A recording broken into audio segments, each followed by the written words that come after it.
Really?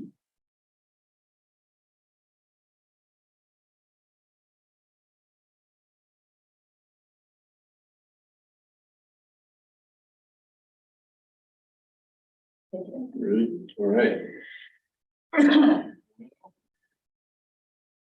Good evening, commissioners and any guests.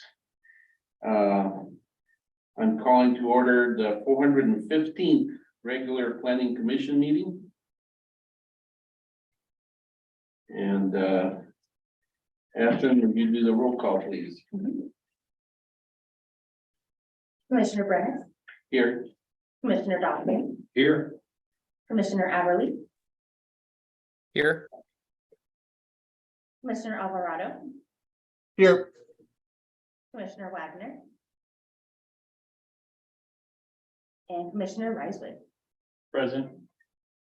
We have a quorum. Very good.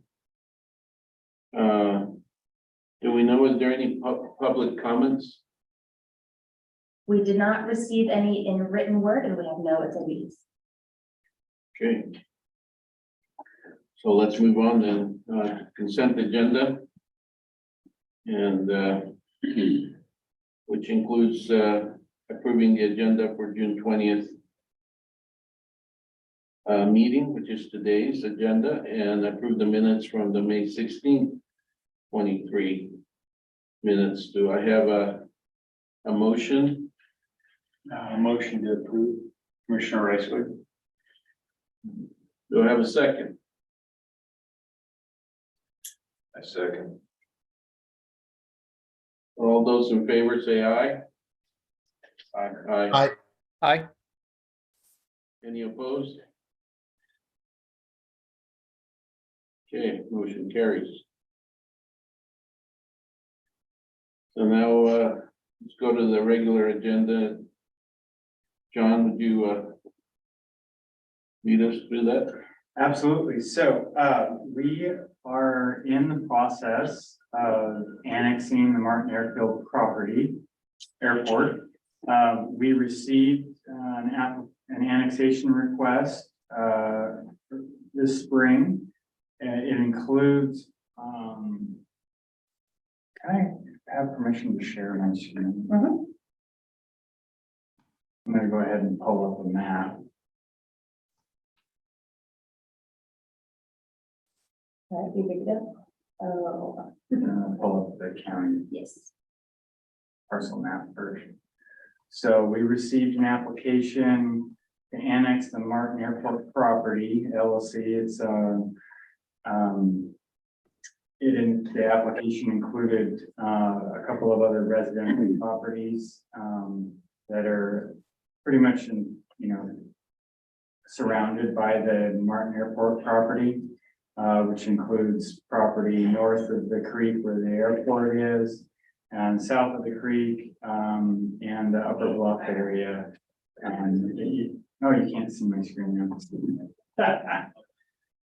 Here, I thought you were seeing my screen. Okay, so sorry about that. Share screen, yes. Hi, how you doing, Drew? What would be a good spot? Anywhere is fine. You can sit up here. Yeah, there. We're just actually beginning to talk about the Martin Airport annexation.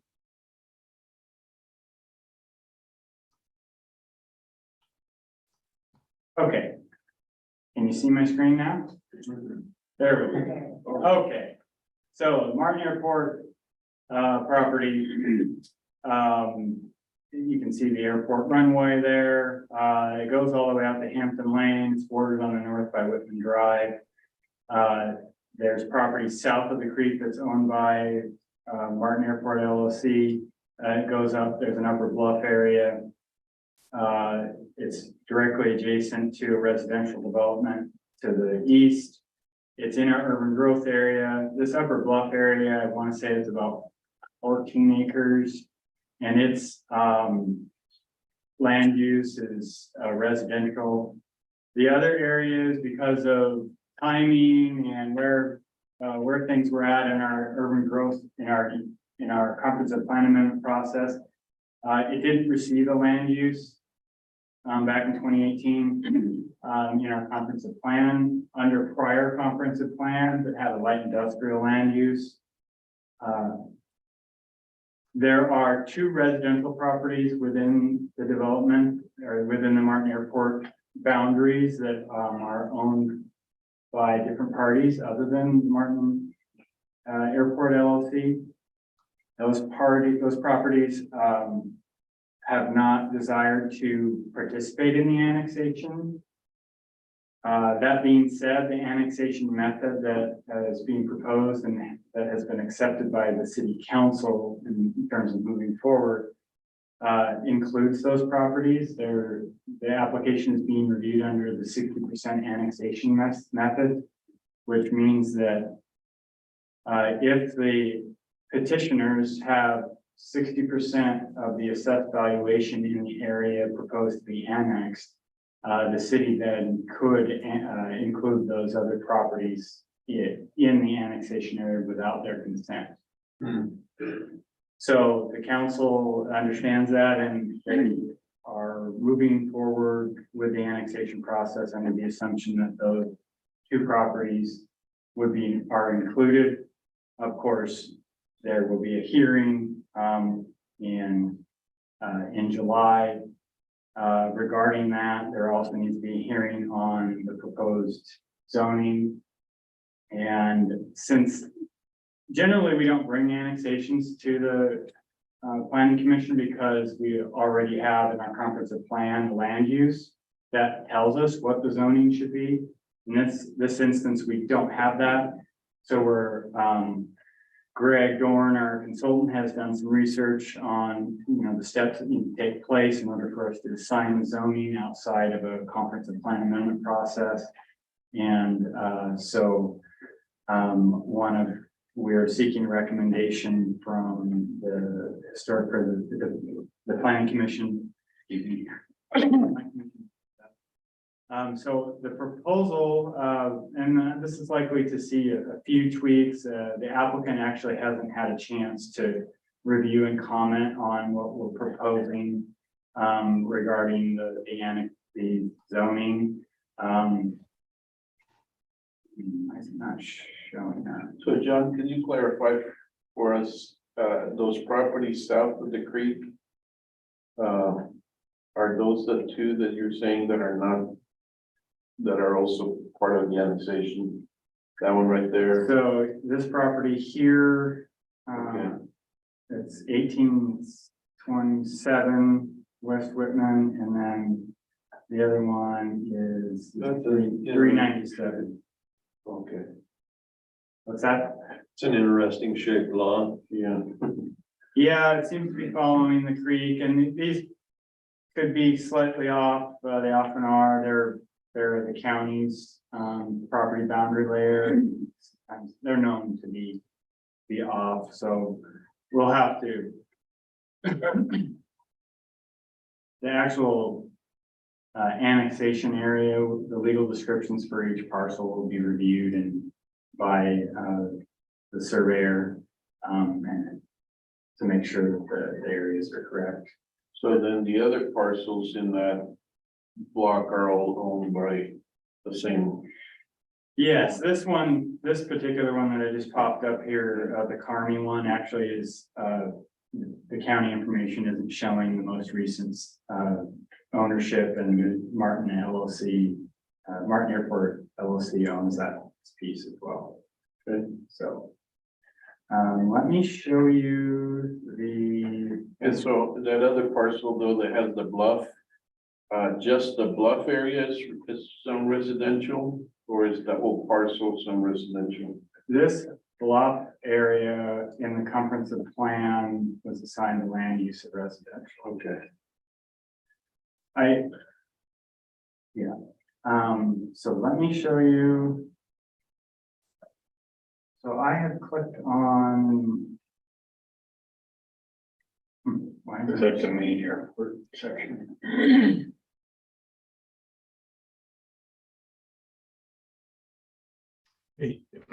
John, if it would be helpful, I have the the zoning map on my screen. If I could share screen, I could pop it up if that's what you're looking for. Yeah, well, I have mine also pulled up, but it's not. I think if Sharing you it. click share screen again, John, it should Maybe. give you the option to switch the window. There we go.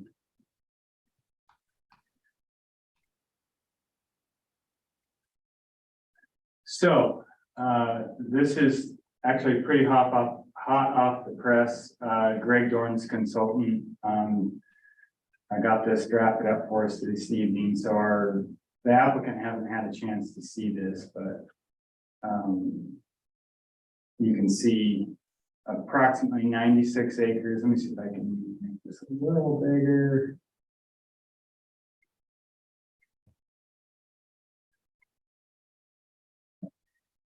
So approximately 96 acres would be residential, this yellow area. And then 138 acres would be the light industrial zoning. We will have at a future date have to work on the allowed uses, and we can probably possibly wrap this into the changes that we work out this year, but throwing in the allowed uses, airport into the light industrial district, that's covered. And there may be some other areas that we would want to work on with the applicant to make sure we have the appropriate land uses in that light industrial classification. Greg, did you have anything that you'd like to add on the proposed zoning? Maybe just a couple of comments for the planning commissioners. Once again, that entire area is within the city's urban growth area.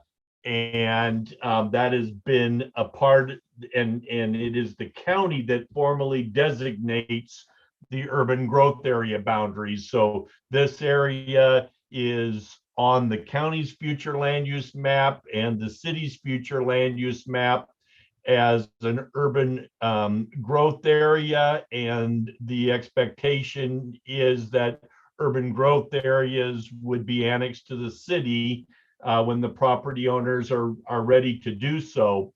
That entire area is designated on the county's future land use map as light industrial and is zoned industrial. And as John said, the area in the lower right-hand corner that's up on top of the bench, about 18 acres, has been designated as residential on the city's future land use map. And historically, the rest of the area was designated on the city's future land use map as light industrial to match the counties. And as John indicated, when the city was previously working with the county on making changes on the area, the city amended their future land use map first, and then the county didn't amend their future land use map. So it's left them temporarily out of sync. But for those commissioners that were involved in the proposed UGA adjustments out in this area, you'll remember that the city conducted a study, and it was determined that the areas south of the runway and south of Doan Creek really aren't suitable for industrial development. There is the creek, there's associated wetlands, there is steep slopes and high water table, and there is, because it is below or south of the runway, there is very limited access, and because of topography and airport safety zones, there realistically is very limited access to those areas. And so this proposal makes some adjustments based on that previous study that was done by the city, and it's proposing to expand the area that would be zoned suitable for residential development and shrink the area suitable for light industrial development. as indicated on the map. One other thing to keep in mind, commissioners, that you recommended and the city council approved a year ago, amendments to the city's Unified Development Code that would permit master plan developments in all zoning districts of the city.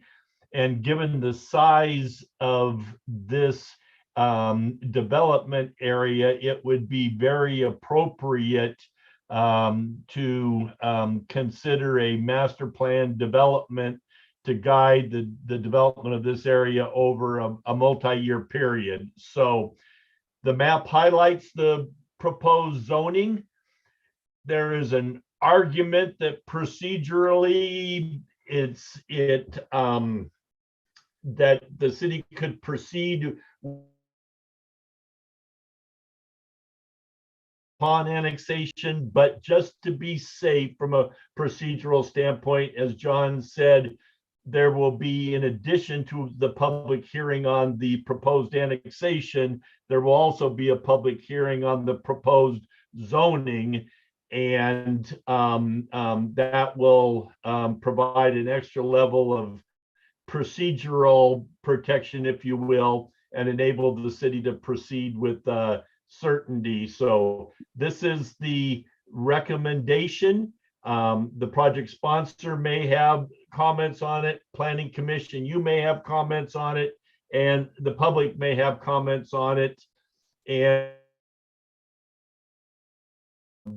of the boundaries based on the configuration of the parcels, but generally speaking, it is the area that is south of the airport lane is the area that would be appropriate for future residential development, and the area that includes the airport and associated operations and facilities and the land to the north would be in the light industrial area on this map. Thank you, Greg. We do have Drew Davis with us this evening. He represents, he's with Terragon Northwest and is the representative on the applicant side. If you have any questions for him. Or perhaps if he has any additional comments or corrections on what we've said, John. Yeah, actually, I know this is the first opportunity he's had to see the proposed zoning, so I'd be curious if he has any initial off the cuff critiques of it or sees any concerns. No, in general, I think it is in line with what we had envisioned. It's hard to tell for sure, just based off that map, exactly where the lines are running, right? So a more detailed, thorough look at it, I can speak with more surety, but I think in general, we thought using Doan's Creek as a natural separator between land uses made a lot of sense. And so it looks like in general, it's following that Doan's Creek delineation through the properties. I think it's pretty self-explanatory and straightforward of what John did a really good job and Greg did a really good job explaining what is being proposed. So I don't have any additional color to add really, but happy to answer any questions that the Planning Commission may have. So I actually have a couple questions. One of them is, how does this, if we annex this in, how does this impact our desire and ability to annex over off Pepper's Bridge? That we were trying to trade this property for before, if I understand, I got turned down. Well, we actually withdrew that application. And, you know, we don't know. But the fact of the matter is that this is an urban growth area.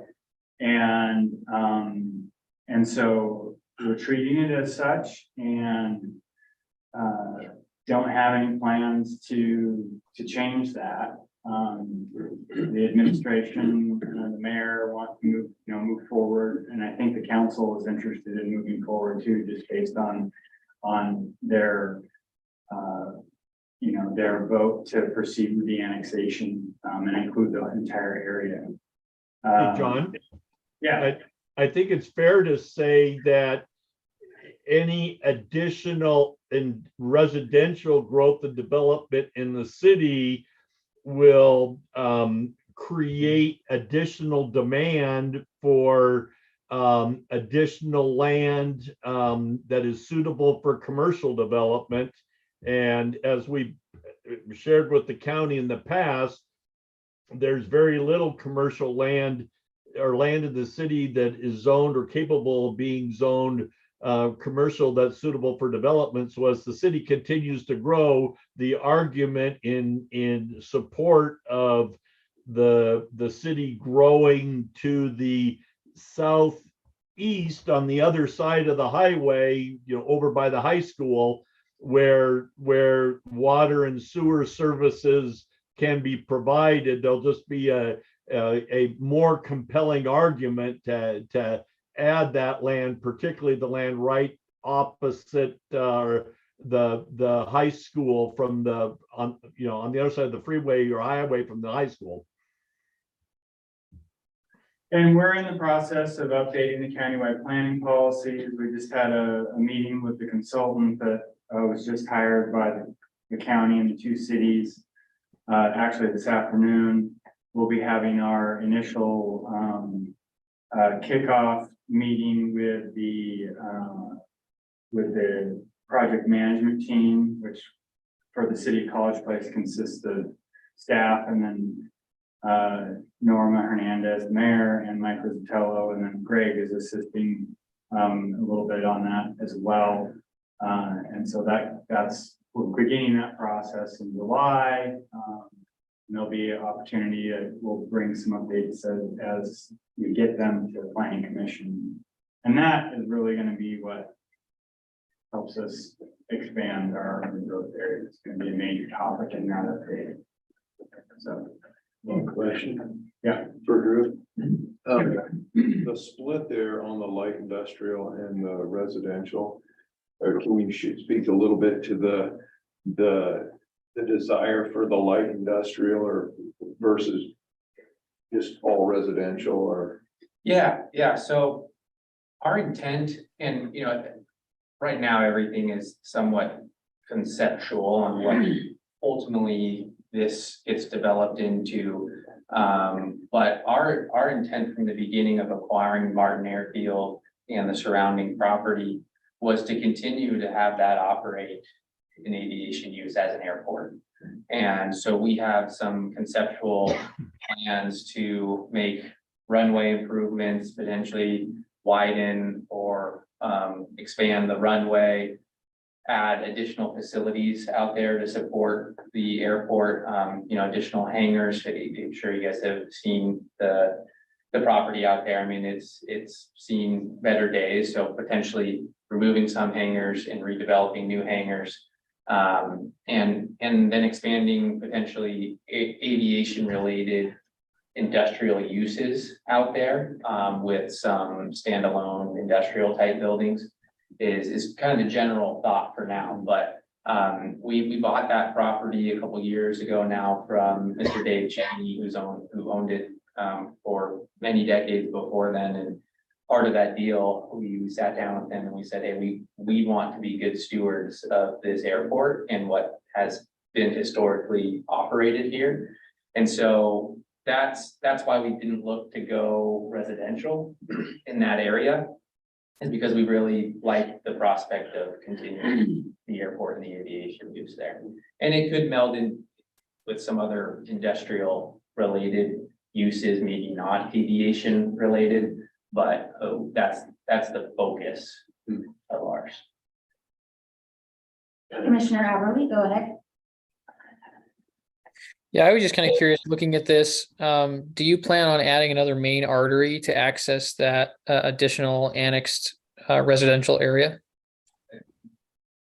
Yeah, so that's obviously a piece that we're studying and looking at and going to be working with the city on, is just from a transportation and access point, and from a safety perspective, what is going to be required, what makes good logical sense. So I think just given the nature of where that is situated, additional arterials are likely. Yeah. It wasn't.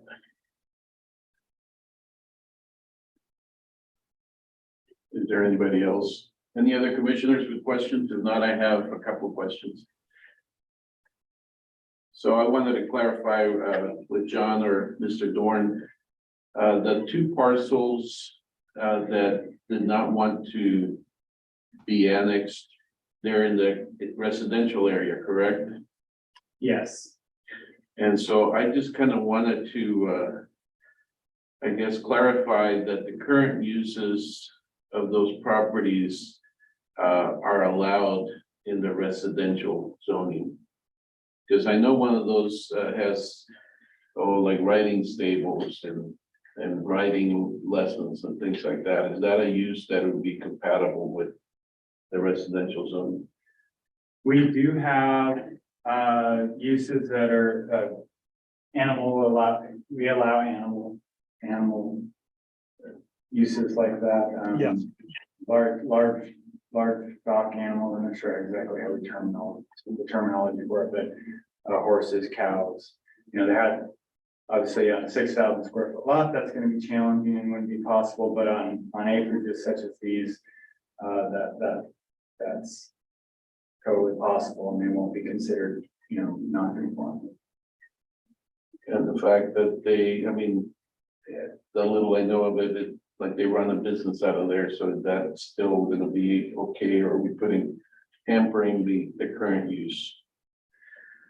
They would have to get a city endorsement, which I think they have to get those sort of things from the county as well.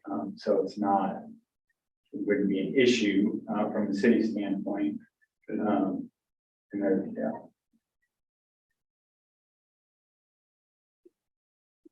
we've talked to them quite a bit, because the Hinshaw family that owns that piece that you're talking about, the riding stables, and they do offer like horse camp type business. They run a horse camp type business out of there. And they did not want to sign on the petition to annex. And I'm not surprised that they didn't. But we maintain a good working relationship with them, and we tried to, as much as we can, let them know what our plans are. And that could be a property that we look to acquire, and that door has kind of been opened. So that could change. And then the other property that is included in that area is referred to as the Ritchie parcel on title, but the Gonzalez family actually owns it. There's some title issues. The deed didn't get properly transferred, but we were not able to make contact with them.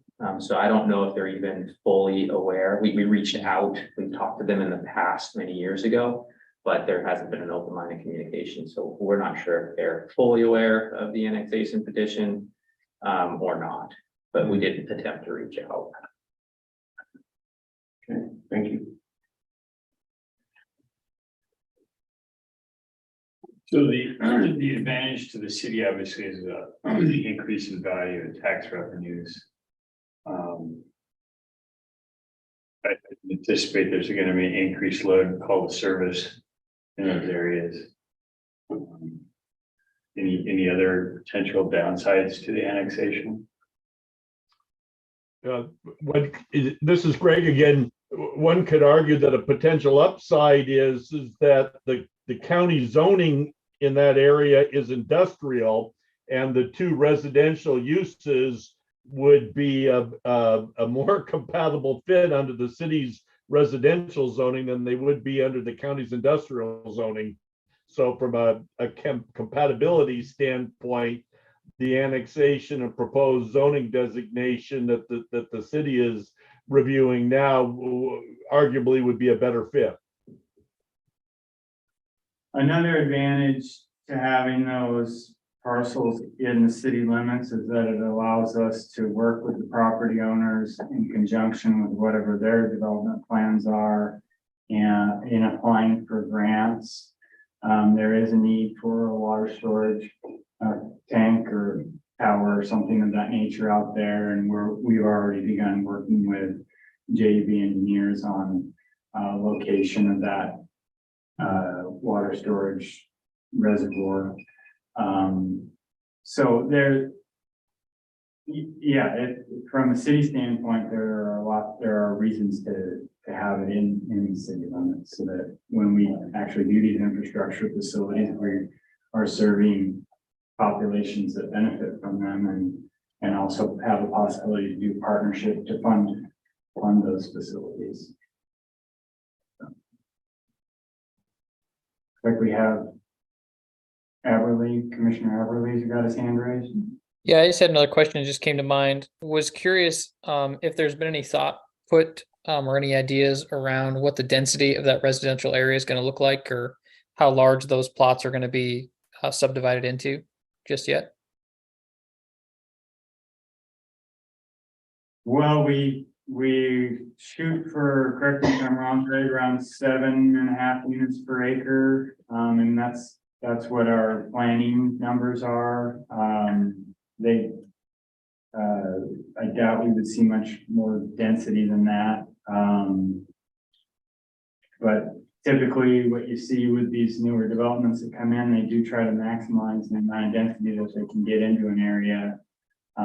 Because development costs are rather expensive, so it helps cover the burden of the cost. The Hayden development, that's just to the east, you know what the density is per acre on that one? It's around that 7 units per acre. 7.5. Like that. Okay, that's helpful. Thank you. I just didn't know if there was a plan to subdivide those in larger lots. Or if you were going to get like a Hayden type group to come in there and add standard density lots in there. I would expect it to be a standard urban residential. And not rural. That would not really go with our plan to provide, additional housing in the area if we ended up seeing large lot development out there, and it wouldn't work well with the amount of infrastructure that both the applicant and the city are going to end up spending out in that area. But the development plans will be, really be up to the property owner to come up with a specific development proposal. And when that time comes, that development proposal will be reviewed and evaluated on its merits. And I'm guessing these lots would fall into that new state mandate, or I guess new state requirements regarding multiple units on a parcel. Is that an accurate statement? Are you're referring to the accessory dwelling unit? Yeah. Yeah. Yes, Okay. they would fit into that. Thank you.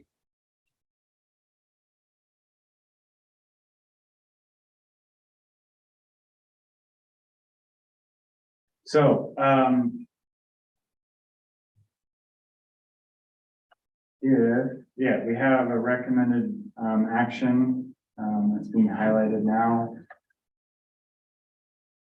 Can you make that maybe a little bit bigger?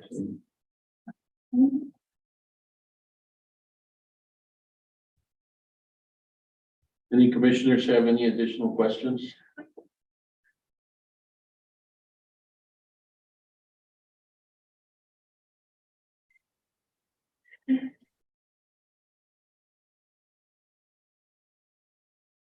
Just a comment. I think that the airport has the potential, or has served as a significant asset to the community for a long time. And I think there's a mixed idea on high density housing like that, but I do feel like the advantages of having the airport, a functional airport in a small community like this is kind of a unique thing that a town of this size gets to have. And I think there are some real benefits to it. So I just like to say that I'm very in favor from the things that I've seen, the people I've talked to in the community, that I think retaining that is a real benefit to the community and to the people of College Place. Can I add a comment just to piggyback on that point? I mentioned, potential runway expansion, widening, et cetera. I don't want the misconception to be that, okay, that's going to then accommodate large jets and all these aircrafts that could create, in some people's minds, a nuisance with noise and whatnot. Given the land constraints that we have there and just how far you could theoretically even expand that runway, not that I'm saying that we would even expand it much, if at all. You're never going to accommodate large jet type aircraft. It's going to be your prop engine, single dual prop engine planes that predominantly are flying in and out of there currently, that it would continue to serve. That would be the target. Well, I think we should also point out that the city, or the county for that matter, would have very little involvement in any sort of expansion of runway. Most of the regulations are at FAA and maybe the state level. Yeah, So yeah, DOT and. I think it's a good idea. I feel strongly that Fourth Street should be extended through for services. It bothers me that it wasn't before. And if we increase the density, it delays response times. And you're taking critical apparatus, response apparatus through a high density walking area.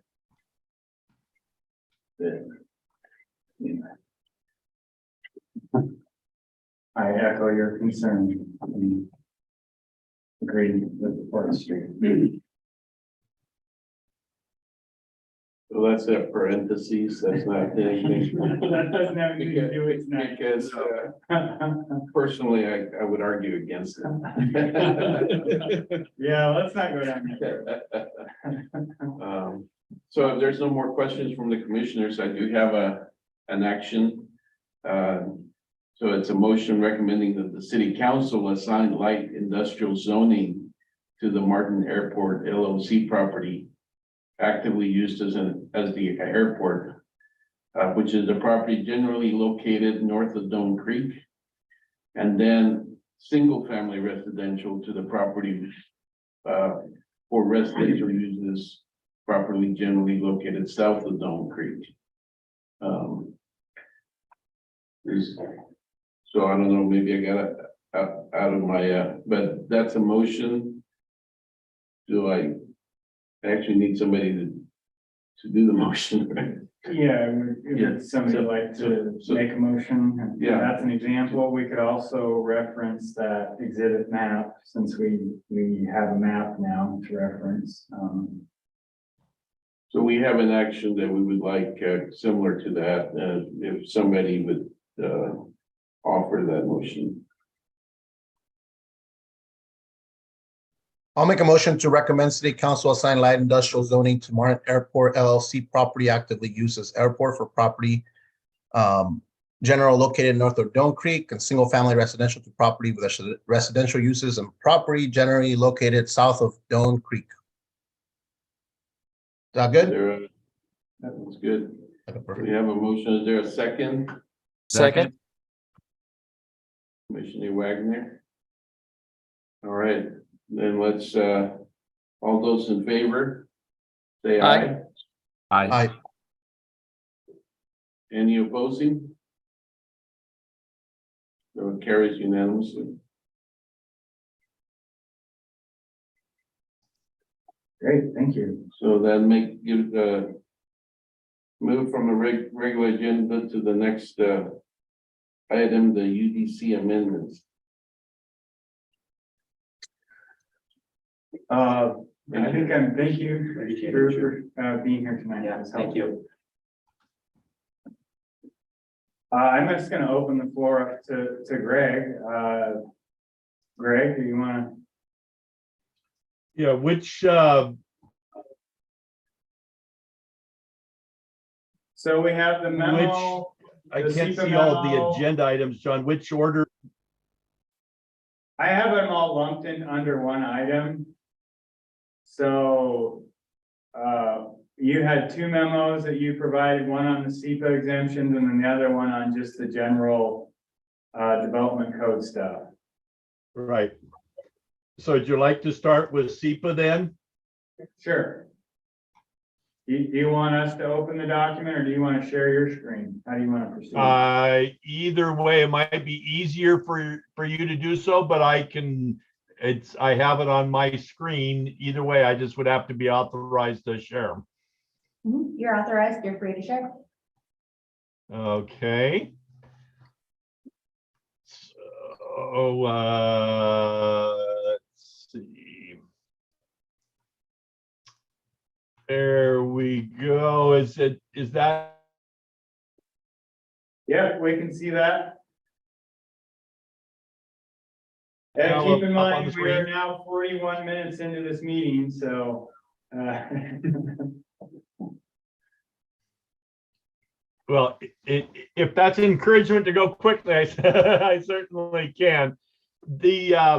At previous meetings, we had discussed that the state legislature had modified the range of some of the exemptions available for minor new construction activities under the State Environmental Policy Act.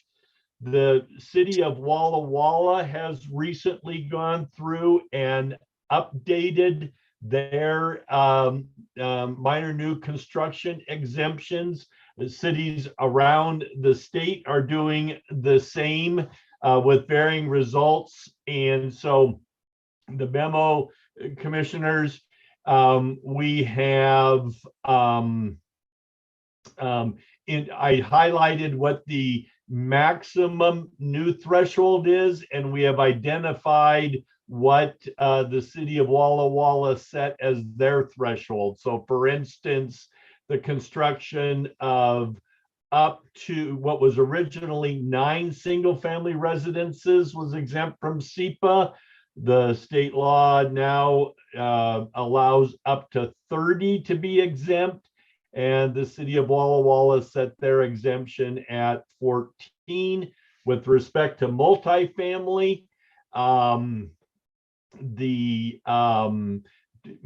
threshold has been increased up now to 200 multifamily residential dwelling units. The city of Walla Walla is at 60. Those are probably the two most significant changes, and you'll see there's some changes to commercial and landfills, but I will at this point stop, commissioners, and see if you have any questions about the changes in state law in general, or any changes or any questions regarding the maximum amount. John may be able to speak to questions as to the city of Walla Walla's changes, which, as you can see, are within the ranges, sometime at the higher end, sometime more in the middle or lower end. But any questions from the commissioners? This is Commissioner Alvarado. Yes. Yeah, my question, I was just trying to make sure I was reading this correctly. The 30, is that what is proposed, or is what's being, is that what the maximum is, or is that what it would be in College Place? And then that is the maximum. So maximum. the city could raise it up to 30. But there was some discussion of being consistent with the city of Walla Walla, so that there would be kind of a more of a uniform regional approach. And so that's why we've highlighted what Walla Walla's, what the city of Walla Walla. Yeah, and these are the new maximums at the state level. Gotcha. So we can go up to those. I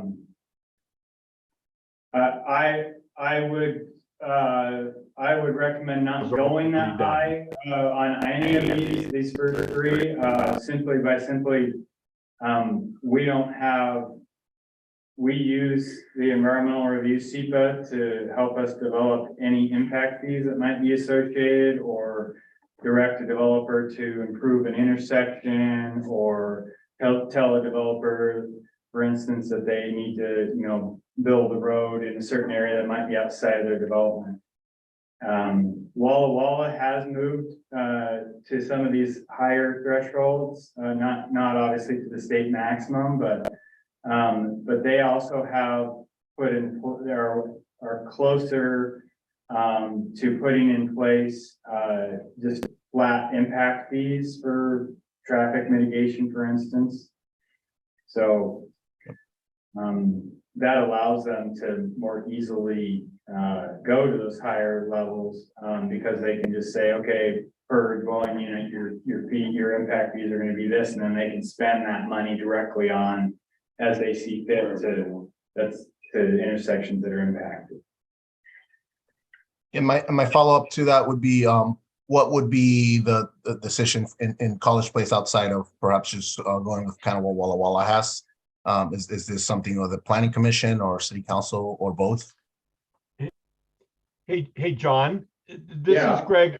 I'm gonna stop screen sharing because I think it's overloading the system and I'm losing some of the audio. So I'm gonna Okay. stop sharing, and perhaps if you share on your end, I might be able to follow the conversation more effectively. Okay, and it looks like Mr. Dawson has a question. Yeah, I just have a comment. We did review this last session in detail, and I would just say it makes a lot of sense to me that we do something very similar to Walla Walla, so we have some consistency like we had talked about before. I mean, if there was something, John, specifically that you said, hey, 11's the magic number, and there was a good reason for it, but if there isn't, I think I think that would be kind of beneficial from a developer's perspective, like, hey, there's some continuity between these, we're adjacent to each other.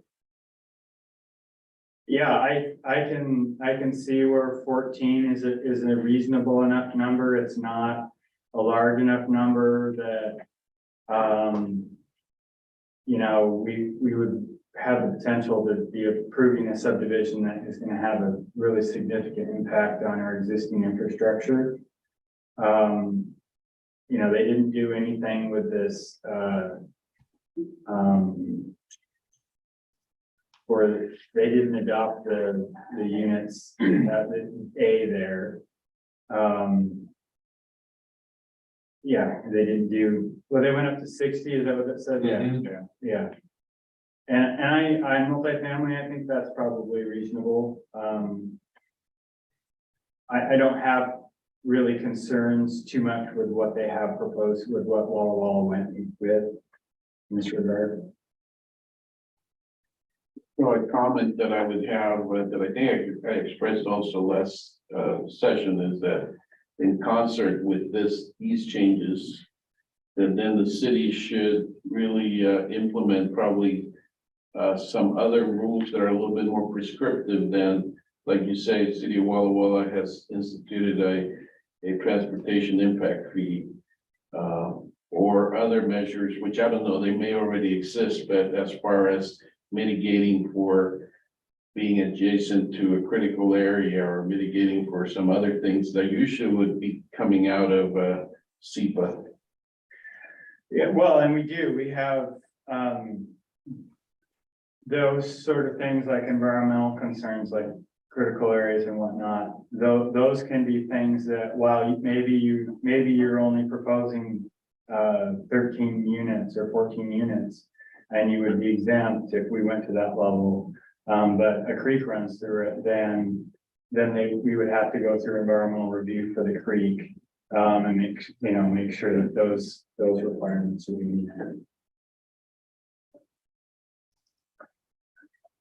Any other comments on this section? It sounds like so far I'm hearing to go with what Walla Walla's adopted.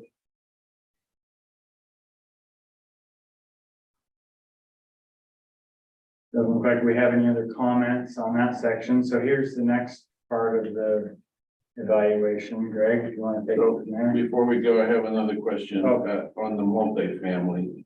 Do we have rules in place as to when a multifamily is let's say adjacent to a residential area as far as screening or fencing or anything like that that's currently in the regulations? We have a fairly high standard for, landscaping and screening, in my opinion, for multifamily, regardless of the density. Okay, thank you.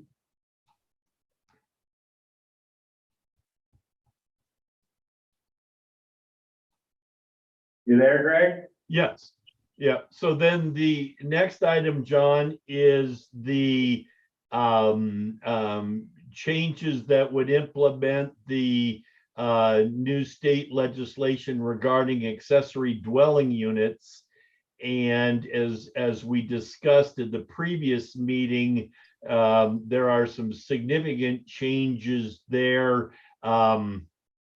As the state legislature has now said that in areas where single family residences are to be permitted or are permitted, their provisions need to be made to allow up to 2 accessory dwelling units in addition to the primary dwelling. So in effect, what that would do is really further blur the lines between single family and multifamily development.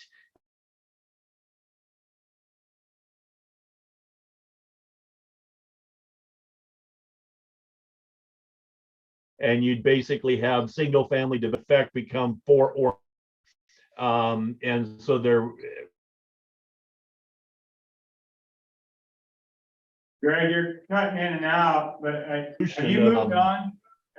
Have you moved on to the other memo?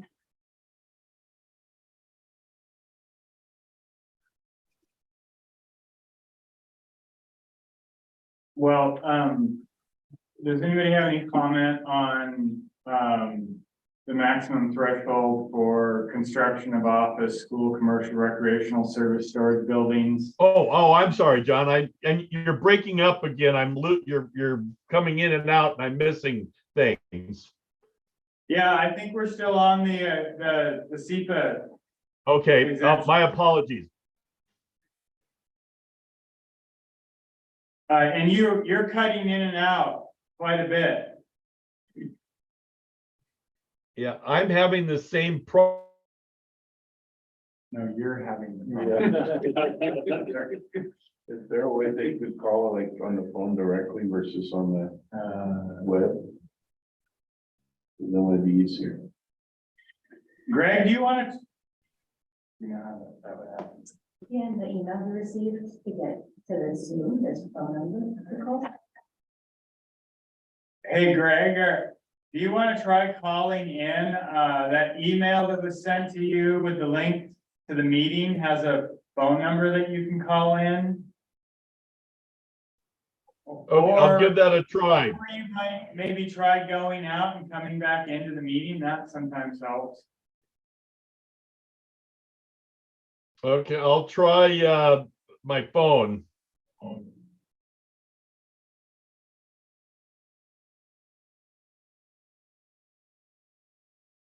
In the meantime, I have a quick question. Sure. I'm just curious, John, if there was if there's any prescription as to minimum size or minimum units to not I guess if there's a maximum a city could potentially create very restrictive. I'm just curious if that has been talked about in the past meetings.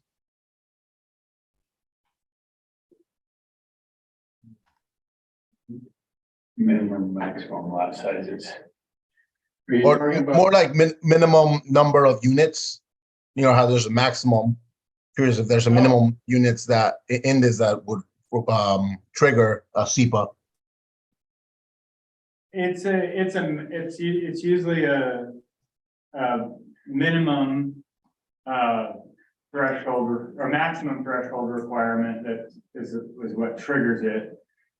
So if you don't exceed that, then you're not required to do the SEPA. And then just in general, the state doesn't have a, let's say if you're just talking about number of units or minimum densities, the state doesn't have a minimum requirement.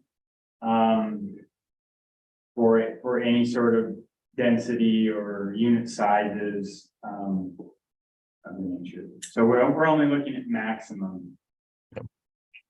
Thanks, just curious.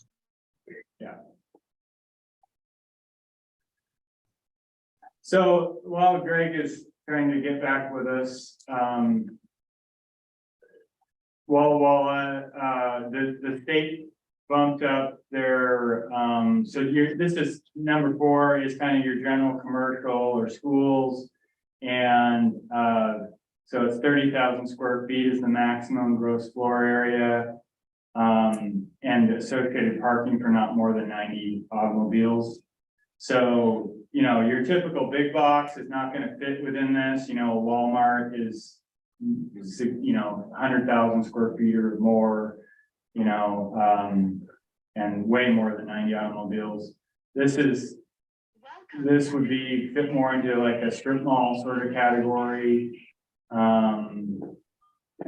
And I think, for the most part, I think our development standards are high enough that we could match this. And I think it would be, you know, advisable to be competitive, on the commercial level. Most schools are, you know, they're all gonna be bigger than this. And then with the landfill, I think that's you know, 1,000 cubic yards, that's probably a reasonable amount to go up to. Especially if you bump the other levels up, you're likely going to get to that, so it would be kind of ridiculous for you to have your landfill or, you know, grading set so low that, yeah, maybe you could approve a 30,000 square foot building and a 90 stall parking lot, but because they're scratching more than 200 cubic feet of dirt, then they have to go through SEPA. Sure. So you need those kind of to be compatible with each other. So any questions or comments on the last, I guess. I think 3 we already.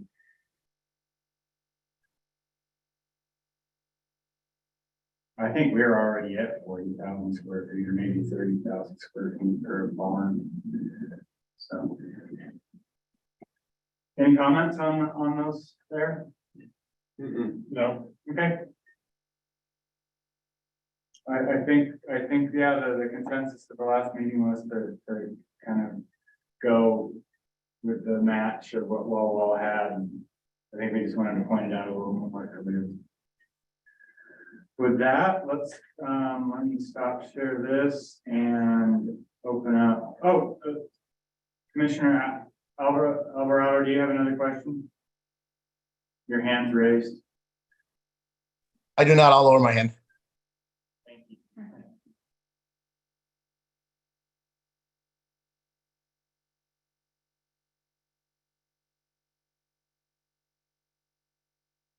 Greg's not back. He is present but muted.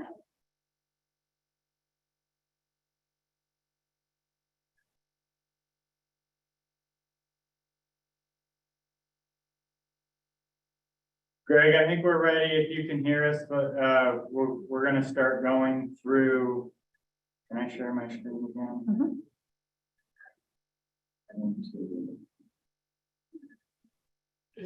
John, can you hear me? Yeah. We can. I'm,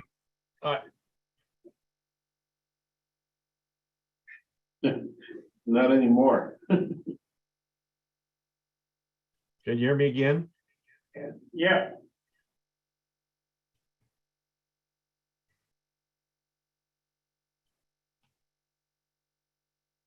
The other item I shared, I'm gonna share my screen now, hopefully.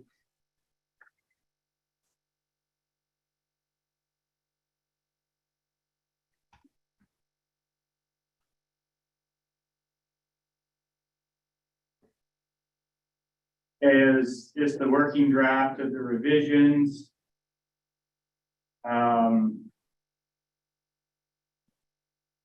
it's the whole entire development code, so. Greg, were there any particular areas that you wanted me to point out? Can you hear me, John?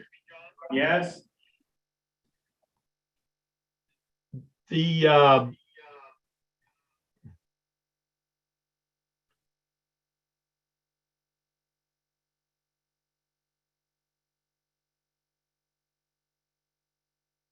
just gonna scroll through here until I see, okay. Looks like you made,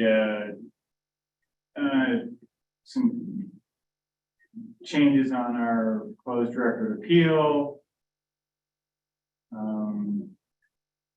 This is the definition section. There were some questions we had about reverse frontage, normal corner lots and whatnot, so I think he is working on some revisions to that. Which unfortunately, when I converted it to PDF, it didn't reveal his notes. It's kind of mundane stuff there, so we'll go into detail on that.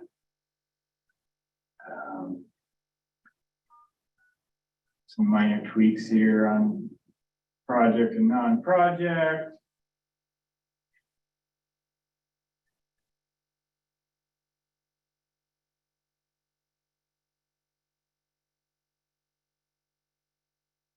So some definition clarifications on project permit, building permits.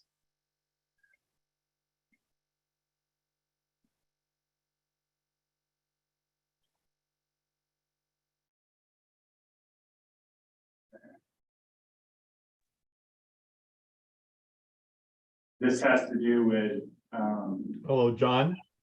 yes.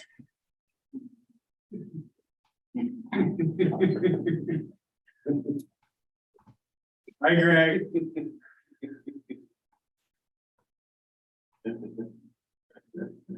This had to do with determining days of review of projects and whatnot. There's been some state changes in our review processes, time, the shot clocks and things of that nature. So we're getting that in compliance with the changes.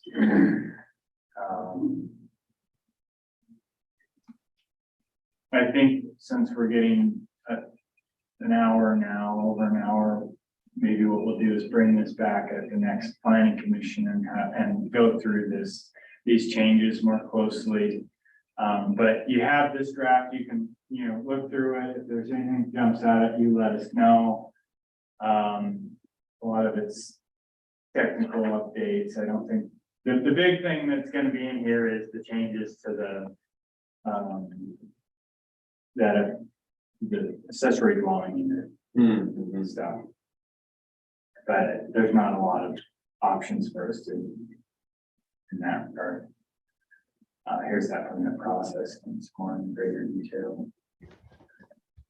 Greg, yeah, sorry. When that comes from the state that says, hey, this is kind of the ADU, the city can't say, we don't want to do it that way. We cannot, no. There's an expectation that we'll update our development regulations in compliance with what the state law is. Now, it's entirely possible, let's say, some citizens group, got together and sued the state and then there could, possibly be a pause on the decision or any changes like that. But to my knowledge, there's not anything in the works. Usually when you see a challenge like that, it's from, the Home Builders Association or something like that. Well, they're not going to challenge something like that. The Home Builders Association can benefits from that. So it would be, and it's an affordable housing initiative. So like the 1,000 Friends of Washington or these groups out there that often challenge GMA actions and whatnot. I highly doubt they're would challenge something like that because it goes against the affordable housing initiatives. What about like a HOA that's set up? Does it supersede that? Or all of a sudden, can you have like a gated community and be like, no, putting a house in the back? So HOAs, the way local jurisdictions handle those we don't enforce the HOA's rules and regulations, the things that they've adopted. I mean, you could have something on the books that restricted, you know, people, you know, a certain color from, you know, buying in a neighborhood and the city would not step in and say, oh, you need to enforce that. That would be a local jurisdiction, or that would be the neighborhood association that would have to challenge that. And so, we don't get involved in, you know, design review that an association might have. We don't get involved in this sort of thing. You still authorize the permit for the dwelling that was Yes. gonna be. Yes, we would issue the permit based on, city codes and building codes and things like that. It's gonna be interesting how that works. I don't think it'll be a big deal around here, but it'll be interesting how that works in different neighborhoods and. Yeah, I mean, we have some neighborhoods that have active HOAs. And they may try to, you know, restrict those sort of things. We haven't seen effective restrictions on, you know, like rental of homes for vacation rentals and whatnot. I've heard of grumblings from HOAs, you know, well, that's shouldn't be allowed because it's not, you know, allowed in our CCNR. But I've never heard of them stopping anything. So the neighborhood I live in actually has an HOA, and that was the question I had. It actually says per lot. In the association, you know, this lot, it's only one dwelling unit, this lot is duplex or whatever.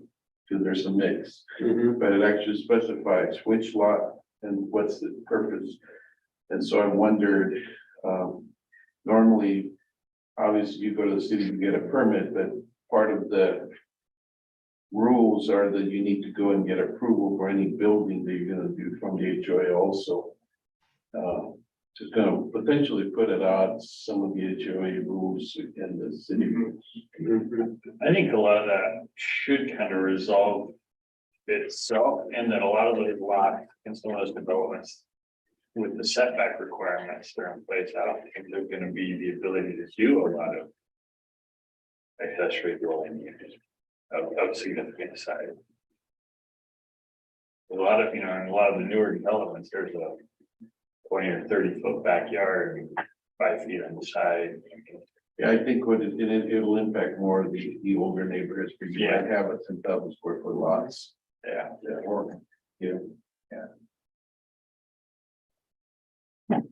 Or you might see some in some of these newer neighborhoods, portions of homes or maybe additions to homes for attached. Over a garage. Or, you know, I could see, let's say out of the, you know, the homestead development, maybe somebody taking a single story and adding a unit of over a garage like this said, or a second story or something. People get creative. When the rents go up, we'll start getting creative on how to capitalize. Take a basement. Not out there, please, I hope not. Okay, well, so there will be more, on this topic, in greater detail. We'll hopefully Greg will be in a better location. You must be up at his lake property or something. We'll give him a demerit. You know, he's gonna have to buy us refreshments or something for the next meeting. I'm sure I'm probably gonna get a bill for 2 hours before.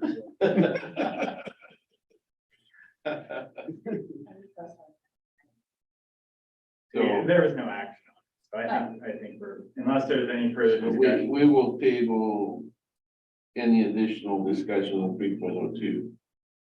Which I guess really the portion that we didn't discuss very much was the ADU units, which we've discussed in the past, but I think it's probably appropriate that we bring it back up. Yeah, I think what we would have showed you, what Greg would have liked to have gone over is the details on what the changes that he's made to that part of the code. But, so, yeah, in your free time, you know, between, you know, if you're trying to get away from all the noise at the 4th of July or something like that, you're in the basement, you're trying to do, maybe pull out the draft, code revisions and Memorize. yeah. All right. Well, is there any other business? Not from you, John, I'm guessing. No, I don't really have much to update you on. You guys can kind of, well, I mean, if you want, I can, real quick, I can kind of, Burger King is getting set. We have approved their civil plans, so they will be getting their grading permit shortly. The building permit's not quite ready. But they're eager to start scratching ground, down across from the next to Hapo.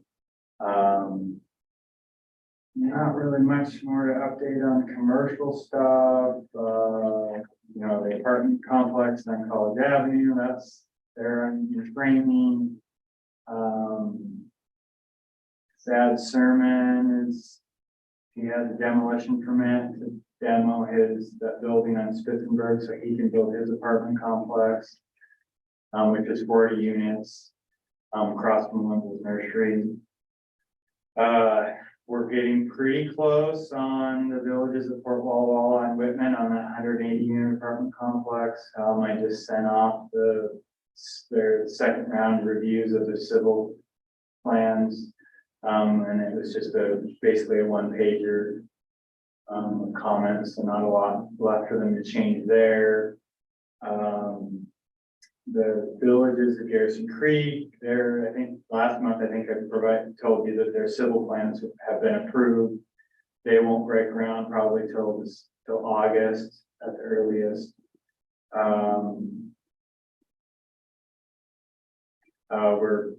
We're gonna hopefully be giving a kickoff meeting with the state, the advisory group on the countywide planning policies update. And that project should be completed and it should take about a year apparently, according to the consultant. So hopefully around this time next year, we'll be done with that project, and which will be good because we'll be applying for our grants and stuff to update our comprehensive plans, which are due in 2026. So we should. It'll be tight, but we should have enough time to get everything clear. So is there any news in the development? I don't know if it was is it the McKernan property that was sold for residential, or was that the one commercial? The Christensen property is the one sold to Lakeside Development of Post Falls. And I've seen some conceptual stuff from them, but it's pretty high level, mainly just so we can get our appropriate locations for entrances off of down here, because we're doing the design on that right now, right away acquisition, so we need to make sure that our plans were guiding with their plans. I've been kind of out of the loop on that because we don't want to kind of my world to cross into our road building world. If I start getting plans submitted to me, then that, you know, loops me in too much, and we're not at the development stage yet, so. Good. Yeah. And then the other one I'm curious about, if you have any report on the improvements to Lions Park. Yeah, Lions Park, actually, if you want a detailed update on it, I would tune into the June 27th council meeting. We'll have Anderson Perry there to provide council with an update. But the gist of it is that we will not be starting construction this summer. It's possible that we will, we're still planning on going out to bid and awarding this, you know, this late summer and fall. But I don't think we'll probably see much construction, if anything. We ran into delays on getting our permits from the feds for all of for the creek stuff, basically the pond and creek. And that window of construction by the time we go out to bid and award, we will be past our ability to work in the creek, and that's such a major component of the park project that it just doesn't make sense to try to start without having that work completed first. So there's stormwater components to it and you know, the dredging, the creek and pond separation from each other and all of that. So unfortunately, yeah, we're really disappointed that we're not breaking ground this year, especially and considering that we moved the farmer's market to a hot parking lot. And then some, now they're gonna be looking at 2 years of being in a hot parking lot because we won't be, the park won't be, we won't be able to start that. So any chance of moving it back to the park for the remainder of the season? Happen? Maybe a letter to the city council was suggesting that. I think all of the vendors would love that, but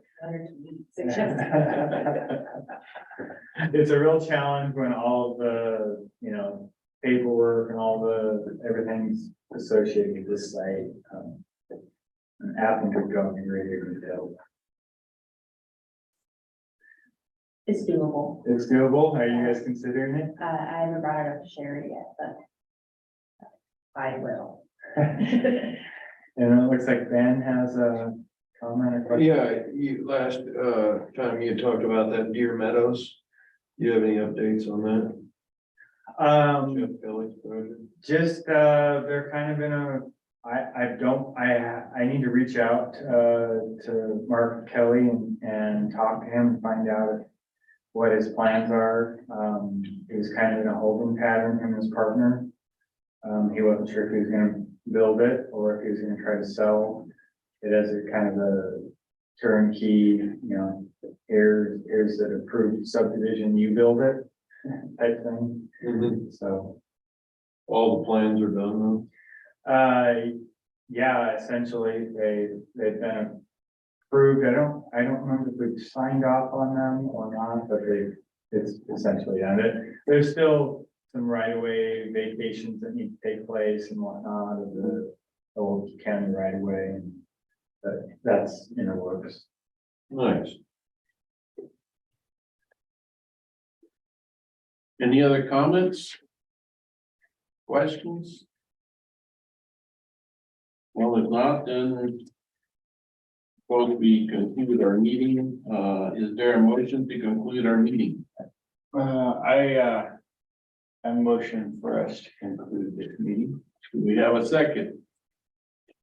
I second. All right, so, no objections, then, meeting is concluded. At, what's the time? 8:19. Thank you. Are we at the fire department next next meeting? Most likely. Perfect, thank you. Thanks, everybody. Have a good night. Thank you. My physical presence is doubtful next month. My electronic presence will be determined on whether I have internet service or not. So you're on top of the mountain? I doubt that I will be on top of the mountain. I'll be traveling with my family. No. And go see the young couple. The young couple in Montana? Yeah.